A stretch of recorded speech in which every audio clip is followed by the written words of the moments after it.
Hello friends, मैं हूं doctor विवेक, को फाउंडर एनर्जिन क्लिनिक्स प्राइवेट लिमिटेड। आज का वीडियो का टॉपिक है हेयर ट्रांसप्लांट में खर्चा कितना आता है, हेयर ट्रांसप्लांट में कॉस्ट कितनी लगती है। सबसे पहले मैं अपनी टीम से मिलाना चाहूंगा। ये है doctor Nishant, plastic cosmetic surgeon. ये है हमारे डर्मेटोलॉजिस्ट और ये हमारे फेशियल सर्जन्स। बाकी सर्जरी चल रही है जहां दूसरे डॉक्टर्स और टेक्नीशियंस अपना काम कर रहे हैं। तो अभी हम डिस्कस करेंगे सबसे पहले कॉस्ट ऑफ हेयर ट्रांसप्लांट। एनर्जिन क्लिनिक की कॉस्ट होती है तीन कैटेगरी, 15 रुपए per graft, that is 15 rupees per graft, 25 rupees per graft या 50 रुपीज पर ग्राफ्ट। इन तीनों में डिफरेंस क्या है वो मैं आपको वीडियो के आगे में बताता हूं। उससे पहले हम डिस्कस करते हैं कितने ग्राफ्ट्स नॉर्मली आपको लग सकते हैं। तो अगर आपको सिर्फ रिसीडिंग हेयर लाइन है दोनों तरफ तो करीब 2000 ग्राफ्ट। ओके, अगर आप, मैं ज्यादा टेक्निकल बात नहीं कर रहा हूं, मैं लेमन लैंग्वेज में बात कर रहा हूं ताकि आपको समझ आ सके। तो अगर आपको मैकडोनल्ड शेप, वी शेप है तो अराउंड 2000 ग्राफ्ट, हजार। अगर आप मिड स्कैल्प तक खाली है आपका स्कैल्प तो करीब आपको 3000 ग्राफ्ट लगेंगे। क्राउन के जस्ट पहले तक आप जा रहे हैं तो 4000, 4500 ग्राफ्ट लगेंगे। थोड़ा सा क्राउन को पीछे तक करते हैं तो 5000 ग्राफ्ट लगेंगे। ओके, यहां तक 4000, यहां तक 4500, 5 चाहिए तो ज्यादा, लेकिन इतने में भी हम कवर कर सकते हैं। एवरेज डोनर में 4000 से 5000 ग्राफ्ट नहीं होते लोगों के, तो फर्स्ट सेशन जो होता है हम 4-5 ग्राफ्ट ही करते हैं ना। अगर आपने 2000 ग्राफ्ट किए 15 रुपए के हिसाब से तो आपको 30,000 रुपए लगे। 4000 ग्राफ्ट किए 15 रुपए के हिसाब से तो आपको 60,000 ग्राफ्ट लगे। हम लोग एक दिन में क्वालिटी मेंटेनेंस के लिए सिर्फ 2000, मैक्सिमम 2500 ग्राफ्ट करते हैं। तो 2 दिन की सर्जरी 4000 ग्राफ्ट। तो ये तो एनर्जिन की बात हो गई। नाउ इनमें डिफरेंस क्या है? देखिए, पहले क्या होता था कि ग्राफ्ट पीछे से पंच करते थे, बाहर रखते थे सोल्यूशन में, फिर लंच के बाद लगाते थे। अब जैसे उंगली कट गई, मेरे को फटाक से लगाना है, ऑक्सीजन सब इसका गया, मैं जितनी देर लगाऊंगा ये सर्वाइव नहीं करेगी। हेयर भी एक ऑर्गन है, उसका मेटाबॉलिक रेट बहुत ज्यादा है, तो इमीडिएटली उसको लगाना पड़ता है। तो जो 2021 तक की हमारी टेक्निक थी जो कि बहुत बेटर है, उसमें हम 1 घंटे से ज्यादा ग्राफ्ट बाहर नहीं रखते हैं, तो उसको हम 15 रुपीज ग्राफ्ट चार्ज करते हैं। आपको भी चेक करना है, अधिकतर जगह तो अनफॉर्चुनेटली 4-5 घंटे बाहर रहते हैं। दूसरी टेक्निक होती है सिर्फ हम आधे घंटे बाहर रखते हैं। तीसरी टेक्निक होती है, थी बड़ी टीम होती है, एक ने स्लिट्स बनाया, एक ने पंच किया, दूसरे ने लगाया, एक ने पानी डाला, कोई लोकल एनेस्थीसिया दे रहा है, कोई ट्रॉली को मैनेज कर रहा है। बड़ी टीम लगती है, उसमें साइमल्टेनियसली ग्राफ्ट लगाए जाते हैं। क्यों? क्योंकि अगर ग्राफ्ट बाहर है 3 से 15 मिनट में हाथ पे भी रखा तो वो मर सकता है। एक पौधा आपने निकाला गमले से, दूसरे गमले में लगाया, इमीडिएट अगर आप बाहर छोड़ दोगे तो मर सकता है। तो ग्राफ्ट को बचाना है। ग्राफ्ट एक डायमंड है, टीम बड़ी लगती है, इसलिए उसमें 25 रुपए ग्राफ्ट लगते हैं। 50 रुपए क्यों? वीआईपी पेशेंट आ गए, हाई फंडू पेशेंट्स आ गए, कॉम्प्लिकेटेड पेशेंट आ गए, तो थोड़ा एक्स्ट्रा केयर करनी पड़ती है, थोड़ा पैम्परिंग भी करना पड़ता है, बड़ा इंफ्रास्ट्रक्चर में यूज़ करना पड़ता है, ऑफकोर्स कुछ और एडिशनल चीज़ें। लेकिन मेजॉरिटी लोगों को 15 से 25 रुपए ग्राफ्ट में ग्रेट क्वालिटी मिल जाएगी। ओके, ईएमआई फैसिलिटीज भी होती हैं। अब हम बात करते हैं, एक्चुअली तो 10 से 100 रुपए ग्राफ्ट होता है पूरे इंडिया में और मुंबई में। अगर आप देखो तो आपको बड़ा मुश्किल हो जाएगा कैसे मैं चूज करूं। तो पहला पॉइंट है, आपको कॉस्ट के हिसाब से क्लिनिक नहीं चूज करनी है। ओके, आपको पहले डिसाइड करना है कि क्वालिटी क्लिनिक्स कौन सी हैं, 1 2 3 4 5। उसके बाद उनमें से कॉस्ट वेरिएशंस देके आप चूज कर सकते हो। ठीक है, don't be penny wise and pound foolish. अपन उसको डिस्कस करते हैं क्यों। तो एक तरफ अपन लेते हैं ग्रेट क्लिनिक्स जो कि थोड़ा हाई कॉस्ट करते हैं। क्यों करते हैं?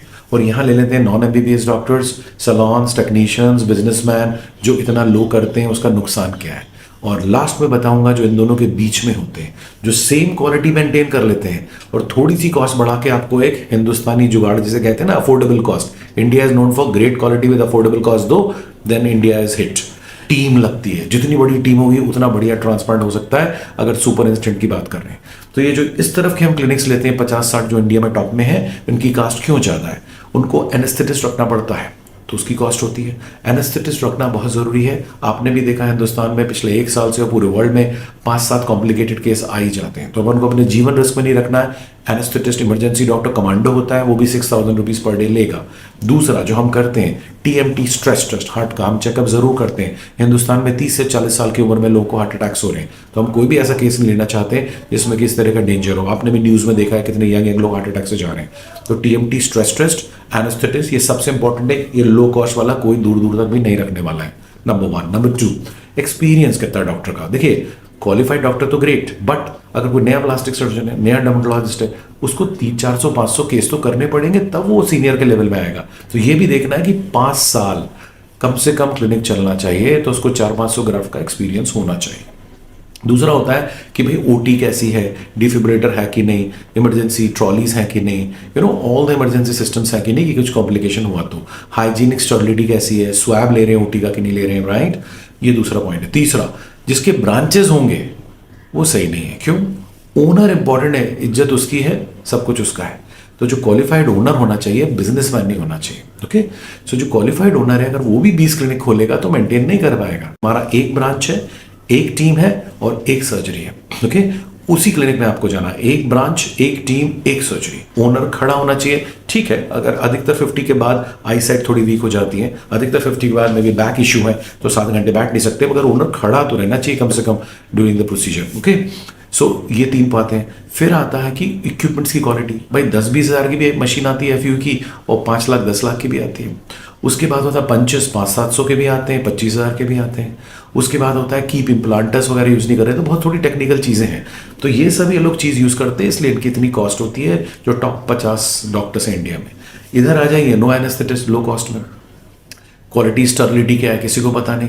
कोई भी पेशेंट आ रहा ले रहा है, लेकिन जो क्वालिफाइड डॉक्टर्स होंगे वो मना करेंगे। Cardiac case no, uncontrolled diabetes no, convulsions no, hypertrophic scar keloid no. तो कई ऐसी चीज़ें हैं, अगर आप डायबिटिक पेशेंट हैं, अनकंट्रोल्ड, आप कन्वल्शंस हैं, आपको हार्ट अटैक है, मत कीजिए ट्रांसप्लांट। जान ज़्यादा ज़रूरी है, ट्रांसप्लांट नहीं। तो अच्छा डॉक्टर एथिक्स की बात करेगा, पुश नहीं करेगा, सेल्स नहीं करेगा। जहाँ नहीं चाहिए मतलब नहीं, और आपको प्रॉज एंड कॉन्स बताएगा। इधर वाले क्या बोलेंगे, 25 साल मेरे ग्राफ्ट चलेंगे, ये हो जाएगा, वो हो जाएगा। नो नो नो, कुछ जादू नहीं हो सकता। रियलिस्टिक एक्सपेक्टेशन बताने पड़ेंगे। आपका डोनर अच्छा है तो बाल अच्छे, डोनर वीक तो बाल वीक। कितने साल का चलेगा? हर कोई बोलता है लंबा चलेगा, ऐसा नहीं है भाई। मैं सच बताता हूँ, 3 से 7 साल चल गया बहुत है, किस्मत है तो 10 साल। क्योंकि आजकल यहाँ से भी जो अपन बाल लगाते हैं ना, वो भी शेड हो सकते हैं। मेंटेनेंस बहुत जरूरी होता है। Thank you. आप नीचे कमेंट्स लिखें आपको वीडियो में और क्या चाहिए। अगर आप नीचे नंबर भी हैं, वेबसाइट्स भी हैं, आप अपने फोटोज़ भेज सकते हैं, फ्रंट से, टॉप से और पीछे से। तो हम बताएंगे, मेरे असिस्टेंट जो डॉक्टर हैं वो आपको बताएंगे कितने ग्राफ्ट लगेंगे, कितनी कॉस्ट लगेगी। प्लस अगर आप मुंबई में नहीं हैं तो नो प्रॉब्लम, आप कहीं पर भी करना चाहते हैं तो आप अपने फोटोज़ भेजिए। हमारे 25-30 टॉप डॉक्टर्स हैं पूरे इंडिया में, हम आपको उधर भी रेफर कर सकते हैं आपके शहर में। और डेफिनेटली अगर हम उनको फ़ोन करेंगे तो you will get a better cost.